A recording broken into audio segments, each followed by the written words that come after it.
Hello, I'm Dr. Brendan Lawson, a lecturer in media and communication at Loughborough University.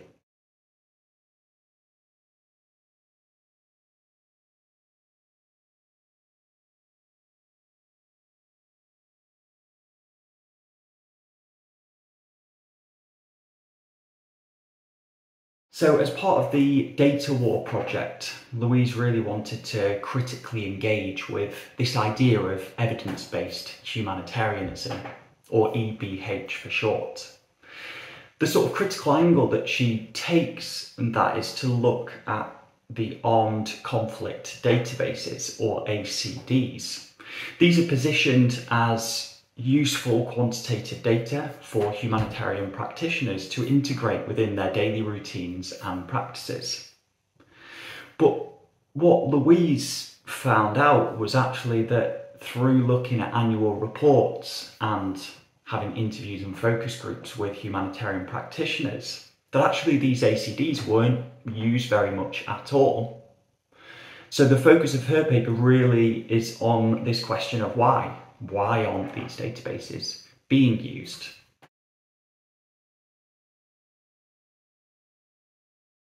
She argues that this isn't due to the lack of quality of the data, that there is kind of an understanding among the humanitarian practitioners she engaged with that all data is imperfect and has certain assumptions that are rooted within it. The reason why it wasn't used was actually due to three other reasons that emerged from these discussions that Louise had. So first of all, there's kind of a broad critique of the system that quantitative data seems to underpin. And this system is something led by donors, where actually data is seen as a strategic asset for donors, rather than being something that can help beneficiaries. So there's this sort of broad critique there.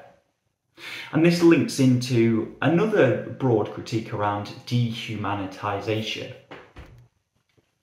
where the sort of denigrating of individual narratives and personal stories in favour of data seems to strip the human away from the work that humanitarian practitioners see as really important to do.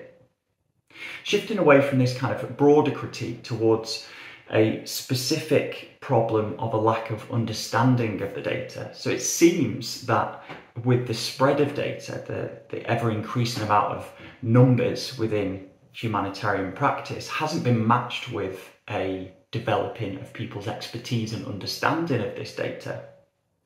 This, Louise points out, is due to a mixture of two prominent factors. One is a lack of resources for training people, but also the way that often a lot of data practices get outsourced to other organisations, creating this sort of silo of technical understanding of data that doesn't really allow humanitarian practitioners to develop their own understanding.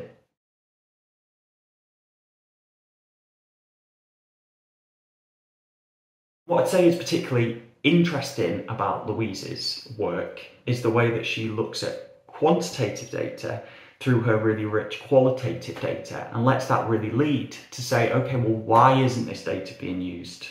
Challenging the very sort of fundamental underpinnings of evidence-based humanitarianism as the way forward in the 21st century.